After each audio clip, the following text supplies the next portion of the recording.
Sa isang nayon sa kagubatan, nakatira ang isang ina at ang kanyang munting anak. Nang araw na iyon, namamasyalang mag-ina sa kagubatan nang natutuwang sinundan ng bata ang isang palaka. Hinabol siya ng kanyang ina, ngunit agad na nawala ang bata sa kanyang paningin. Hay, saan nagpunta ang batang yun? Una siyang tumingin sa mga palumpong, tapos ay sa likod ng malaking puno. Ngunit hindi niya nakita kahit saan. Nang marating niya ang sapa, hindi na siya nag-isip pa at lumusog na siya sa tubig na maputik. Nang hindi pa rin makita ang anak niya doon, nagpunta siya sa manukan. At pagsilip niya sa loob ay kinapitan siya ng mga balahibo. Ang walang muwang na bata naman, abala siya sa pakikipaglaro sa palaka. Nang lapitan siya ng isang mangkukulam at inalok siya ng candy. Kamusta ka, iho? Gusto mo ba itong candy? Takot na takot ang bata sa bruha. Nang marinig ang sigaw, napatakbo ang ina. At nang makita siya ng bruha, ginaya niya ang anyo nito gamit ang mahika. Sino ka? Lumayo ka sa anak ko! Kalokohan, anak ko ang batang ito. Tumingin ang bata sa kanyang ina, tapos ay sa babae. Dahil madungis ang kanyang ina, sa bruha siya lumapit. Hindi mapigilan ng ina na mapaluha.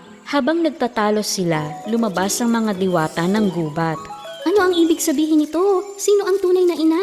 Ewan ko. Dalhin natin sila sa Fairyland. Doon malalaman natin ang totoo. Dinala ng mga diwata ang bata at ang dalawang babae sa mundo ng mga engkanto. Malugod silang tinanggap ng pinunong diwata at nakinig sa kanilang kwento. Ngayon ay malalaman natin kung sino sa inyo ang tunay na ina. Ang lalapitan ng bata ay ang tunay na ina. Pareho silang pumayag, ngunit tumakbo ang bata sa bruha. Nang makita ito, sinabi ng ina na kailangan muna niyang maligo. Mabilis siyang naligo at humingi ng isa pang pagkakataon. Handa na po ako. Tiyak na makikilala na niya ako.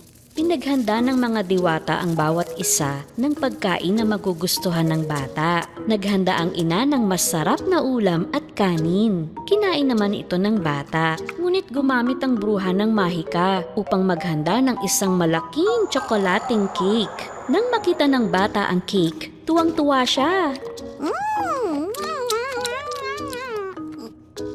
Hindi patas. Gusto ng mga bata ang cake. Ngunit tinapos na ng mga diwata ang pagsusulit at ibinigay ang bata sa bruha. Napaiyak ang ina at gustong yakapin ng anak sa huling pagkakataon. Pumayag sila.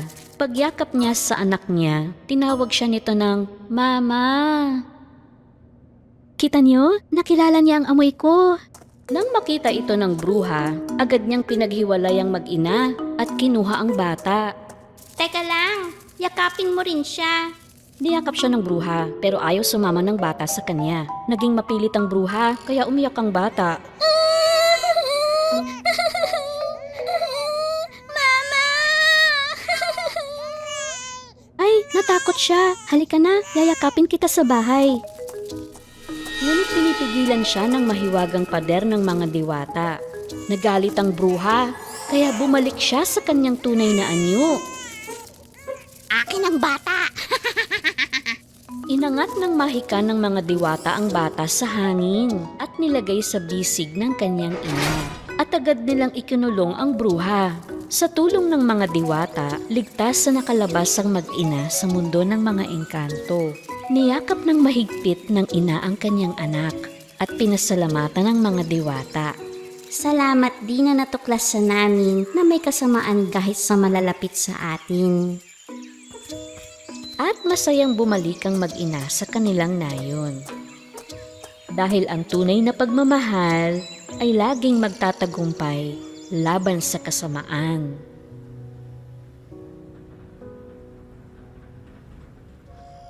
Noong unang panahon, may isang masungit na reyna sa isang malaki at maringal na kaharian.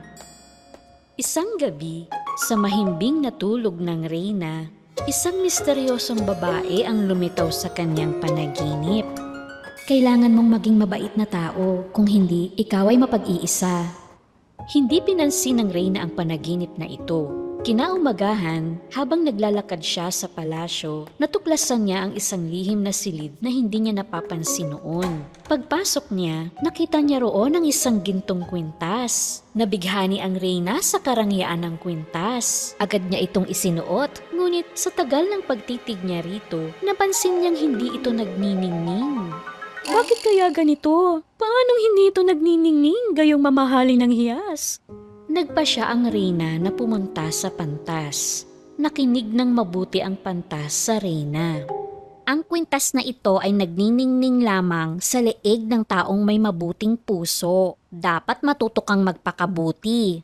Ayaw maniwala ng Reyna sa sinabi ng pantas. Nag-isip siya ng ibang paraan para magningning ang kwintas. Tinipon niya ang mga mamahaling hiyas sa palasyo at sumubok ng iba't ibang paraan. Ngunit sa bawat pagsisikap, lalong dumidilim ang kwintas. Lumipas ang mga araw. Sumuko na siya at nagpa siyang subukan ng payo ng pantas. Nagplano siya ng 3 mabubuting gawain. Una, pinatawag niya ang pinakamatandang katulong sa palasyo. Takot ang babae na humarap sa Reyna. Kamahalan, may nagawa po ba akong pagkakamali? Balita ko matagal ka nang naninilbihan dito. Magbakasyon ka muna ng ilang araw.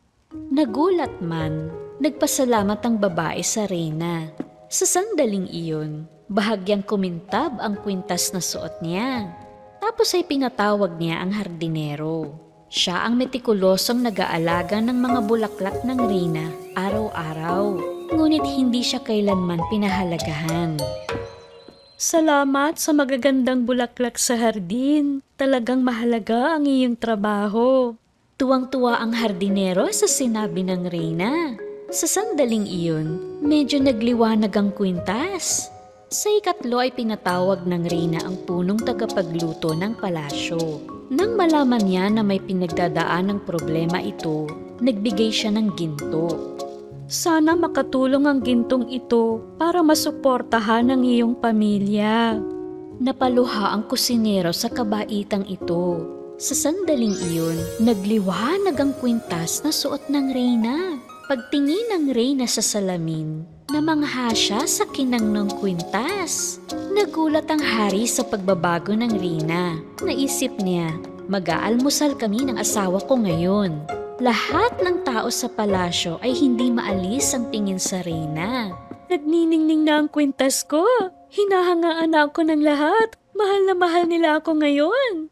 Natuwa ang Reyna sa pagningning ng kanyang kwintas. Kaya pinagpatuloy niya ang paggawa ng mabuti para lalo itong magningning. Ngunit isang araw, habang nililinis niya ang kwintas, bigla itong nasira. Umiyak ang Reyna sa sobrang lungkot.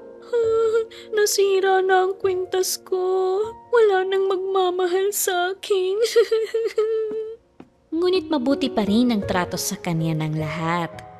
Sira na ang kumikinang kong kwintas. Bakit mabait pa rin kayo sa akin? Nagkaisa ang mga tao sa palasyo sa pagsagot.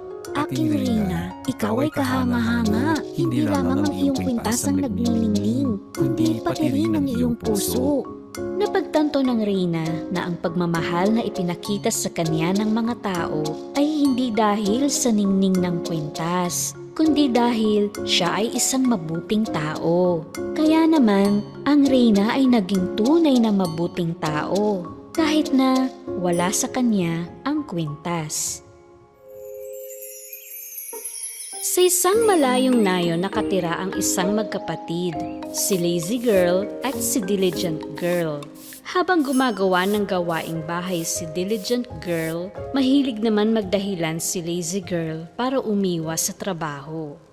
Bunso, linisin mo naman ang mga tambak dito. Ay, saka na ate, may iniisip kasi ako. Tiniis lang ni Diligent Girl ang palusot ng kapatid habang nangangarap ng gising si Lazy Girl at umiiwas sa gawaing bahay. Balang araw, magpapakasal ako sa isang mayaman. Lahat ng gamit ko ay yari sa ginto. Malay mo, baka pati ang tinapay ay yari din sa ginto. Alam ng atin niya na hindi kailanman matutupad ang pangarap na ito, kaya sinikap niya itong ipaliwanag. Ang pagiging napakayaman ay hindi laging nagdudulot ng kaligayahan. Pero wala namang pakialam si lazy girl sa sinabi ng ate niya. Isang araw, bumisita ang mga kaibigan ni diligent girl na sina Mary at Jack. Ikinwento niya sa kanila ang pangarap ng kapatid na yumaman. Alam nyo, kakaiba ang pangarap ng kapatid ko. Gusto niya ng buhay na puno ng mga gintong bagay. Pati ba naman pagkain na gawa sa ginto? Imposible, no? Siguro pwede natin iparana sa kanya para matuto siya. Planuhin natin. Nagkunwari si Jack bilang isang mayaman at nagpakilala kay lazy girl. Hello, ako ay isang mayamang negosyante. Gusto sana kitang pakasalan. Nang makita ni lazy girl ang lalaking ito, kahit hindi niya kilala, ay natuwa siya ng husto. Binalaan siya ng ate niya at sinabihan siyang kilalanin muna ang taong ito. Hindi na. Baka matupad na ang ginintoang buhay para sa akin. Magpapakasal ako. Sa kabila ng pagtutol ni diligent girl, umuo si lazy girl sa mayamang lalaki. Dinala siya ni Jack sa isang napakagandang bahay na gawa sa ginto. Lahat ng bagay sa loob ay yari sa ginto. Eto, ang gininto ang damit para sa'yo. Isuot mo. Bagay na bagay ito sa'yo. Sabik na isunuot ni lazy girl ang ginintoang damit. Ngunit napakahigpit nito sa kanyang katawan na halos hindi siya makahinga. Binigyan din siya ni Jack ng ginintoang sapatos. Pero nahirapan si lazy girl na isuot ito dahil matigas ang ginto.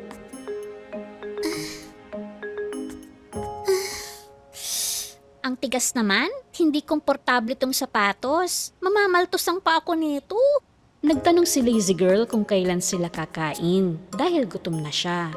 Eto, ang perpektong handa para sa'yo. May gininto ang tinapay, ulam na mula sa ruby, at mantikilyang gawa sa perlas. Nagpahid si lazy girl ng mantikilyang gawa sa perlas sa ginintoang tinapay. Pagkagat niya, sumakit ang ngipin niya.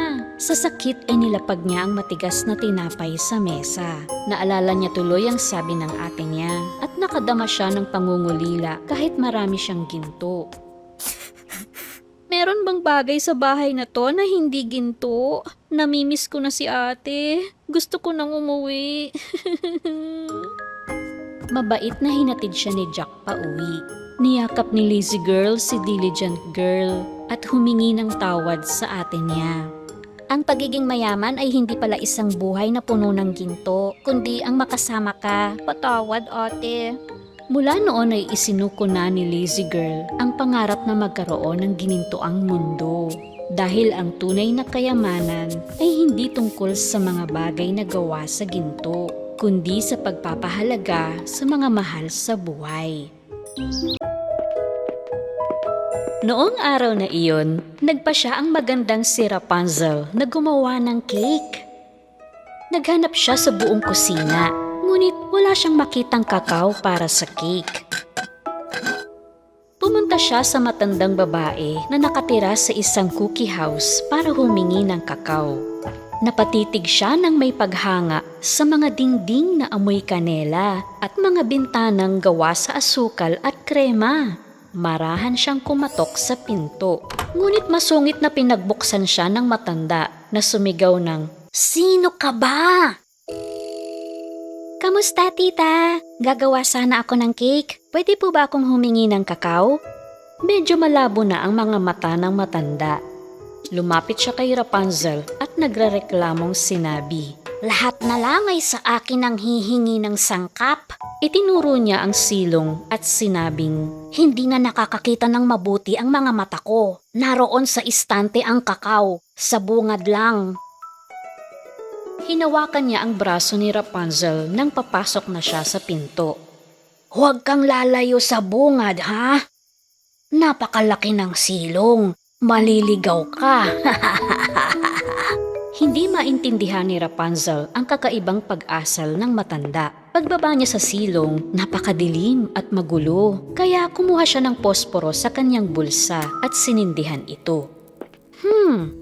Marshmallow, vanilya, ayun, kakao.